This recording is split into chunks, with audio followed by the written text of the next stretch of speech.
Another beautiful Sunday afternoon. This is Rubbin Minds. Welcome. My name is Ebuka Obuchi, and great to have you here as always. It's our very first show in the month of September.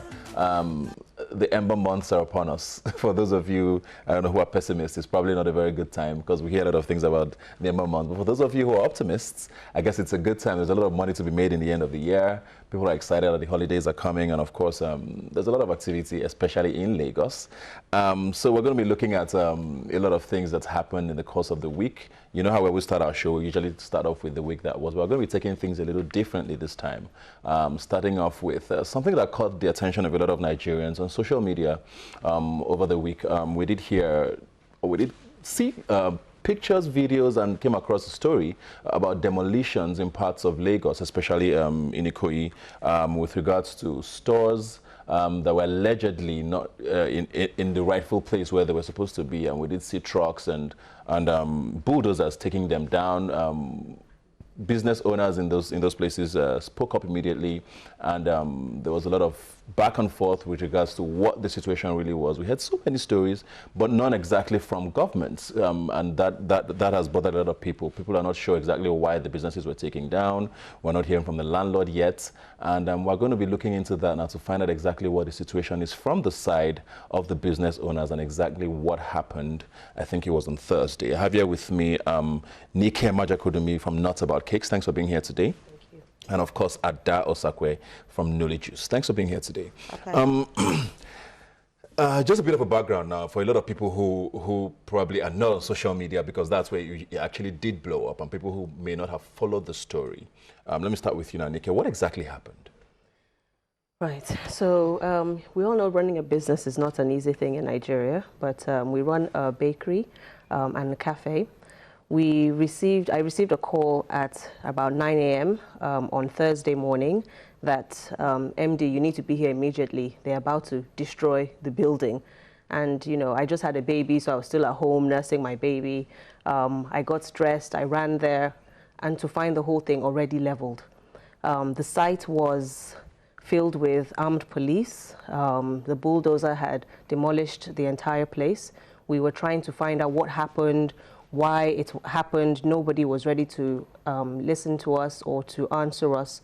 Our people got apprehended. They were put in a bus. So the first thing we had to do was actually go there and beg to find out, you know, if they can release them. Oh, people were taken away. They were put in a bus because apparently they were trying to send. My PA was trying to send pictures to me to show me what was happening. Okay. And he was arrested, or he was apprehended for that.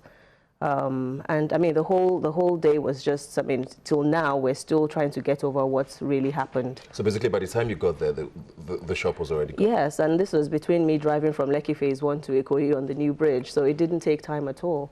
They were only given 10 minutes, apparently. 10 minutes, get your things out, get out of this place, we're demolishing it right now. We didn't even have time to ask questions or to, you know, to get answers. They weren't listening to us. The whole thing was down. My staff tried to save as many things as they could. Obviously, that's extremely difficult when you don't have screwdrivers or anybody really to help you. Our customers were the ones helping us to take out our chairs and tables from the building. Yeah. Let's go to you now. Where were you exactly when this started? I was at home. Okay. I had just gotten up that morning. It was just before 9 o'clock, and got a call from my manager. And I say to people that every time I get a call that early or any time of the day, my heart skips a beat, because being a business owner, a young business owner, small business owner in Nigeria, in Lagos, it's not easy, because there's always one thing or the other, one challenge or the other being thrown at you. So that my heart skipped a beat that moment, picked it up, hoping that it would just be a normal call. And my staff went on to tell me that similar to Nike, that they have armed guards and people from the state government are here and saying that they're demolishing Nuli. Nuli is a new lounge. We opened just over about a month ago. Yeah.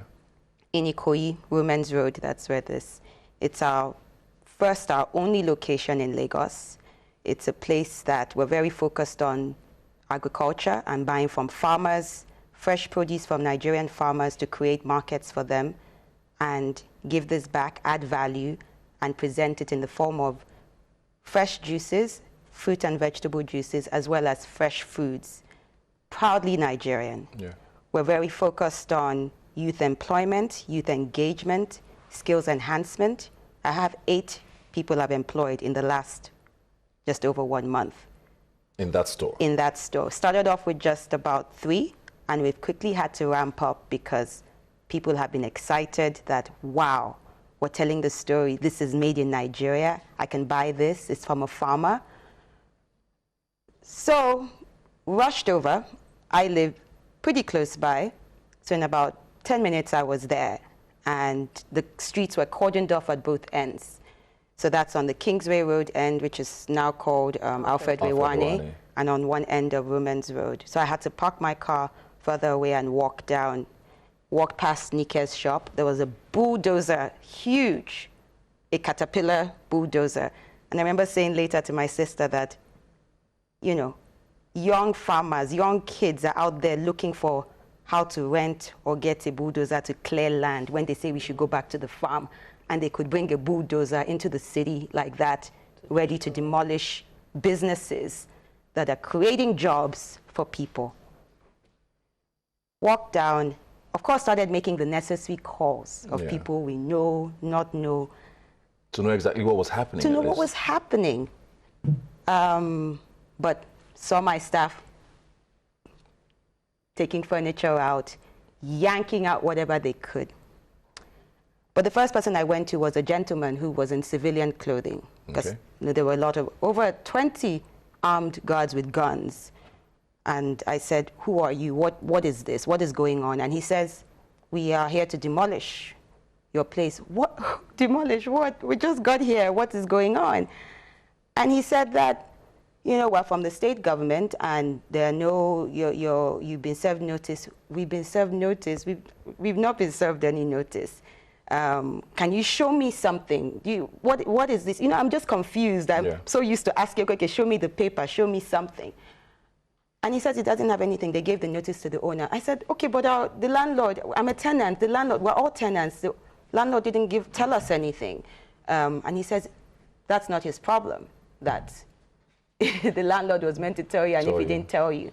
And he says, Madam, it's been since March, you know, it's been since March. And I said, we moved in here in May. I don't know, I haven't gotten anything. We started doing the works up in May. We opened just by August. So how did this happen? And he says he doesn't, and he kept saying to me, Madam, I'm human, oh, I'm human.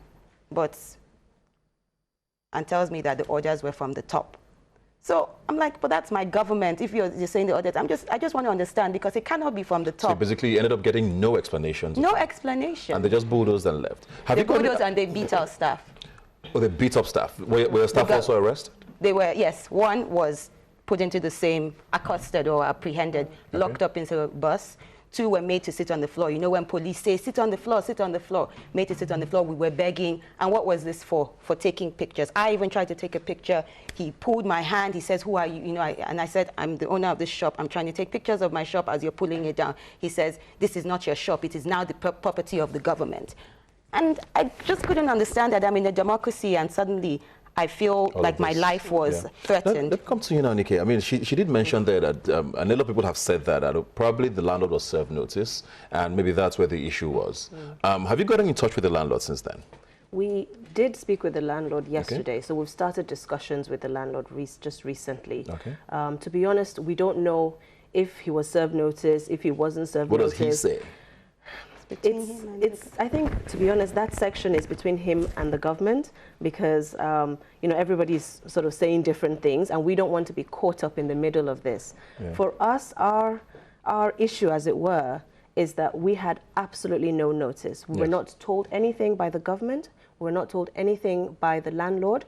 What we're trying to do is to go about our businesses, is to create jobs, is to, you know, be a positive impact on society, is to have a lovely establishment where people are proud to come to, something where even international people want to come to, and they say, oh, this exists really. And you know, that's what we're trying to just get on with our businesses. And it was just torn down with absolutely no regard, no explanation, no empathy, no sympathy. it was just wrong. So, but why I talk about the landlord is, I mean, your agreement is not with government. He probably has an agreement with government. You have an agreement with the landlord. So there has to be something that he's told you either before then or after then. There's been no word. Does he say that he knew about this notice, or is he just saying, I will sort this out? Do you have any sort of information from him at all? No, sorry, like we met with him and it's just, you know, I'll try and sort this out for you. This is wrong. This shouldn't happen. I'm sorry about this. Okay. So we're having discussions. But, you know, about notice or no notice, we don't know. The government has said something. We're just not pursuing that side because if we're just not pursuing that side. For us, if our focus is the landlord, you were in your place, we're tenants, and this happened, and this was not our fault, for no fault of ours. Yeah.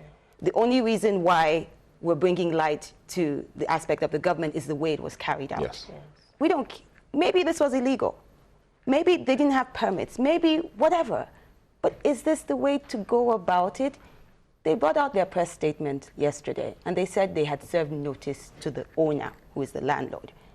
People have asked them, but even, yes, the tenants already said that was said on that day. But how about the occupants of a building? How do you show up? Not even, you don't seal off our shops and say, your landlord has not done something right. Yeah. We give you 24 hours to go and sort it out. Seal up, do something. But we believe it's the way it was carried out that we're a bit, we don't know what to do. It's just but if you have the pictures now from the site, how many stores in particular were brought down? Six in total. Six in total. 6 of us, so that's nearly juice. There was a drugstore as well. There's a dance studio. There's a supermarket, and also like a bar. Yes. Yeah. When you rented this store, now just to be clear, because I mean we've had so many stories, pros and cons and all of that. Were there times at all when you thought this might not necessarily be legal structures when you rented the place? Yes, I mean we've been there now, Nuts About Cakes, for you have been there longer. Yes, we've been there the longest, and we've been there for just over a year. Okay. Just this March, I came in one day to see an X on the building. And I called my landlord and I said, you know, there's an X on the building. What does this mean? And, you know, he said to me, look, they're sorting it out with the state, that, you know, they will sort it out, they'll address it, and they'll let us know what the outcome is. About a week later, I called again. Yes, it's been sorted out. We're almost done with sorting it out, etc. I left to have a baby, so I've been out for about 4 months. While I was away, just last month, I got a call from the management agent who said to me, we're locking up your store tomorrow if you don't pay your rent, because my rent had just fallen due. Yeah. If you don't pay your rent. And I said, what about the X on the building? Has that been sorted out? And says, yes, absolutely, it's been sorted out. There are no issues. It's just we're waiting for Lagos State to come and just paint it off. They can't paint it off themselves. So I just thought, okay, fine. And then I paid my rent. I mean, I can see pictures of, I think this is before it was demolished, and it looks like it's a proper structure. Yes. I'm not sure. I mean, I'm not a Lagos planner or anything. Yeah. But we're going to take a quick break now, and when we come back, I want to find out a little more about, you know, what happens from here, and of course, if you've heard from government at all, because I mean, this wouldn't happen if there was no orders from above, like we've heard. What is government saying at this point? So we're going to take a quick break now and be right back. Please.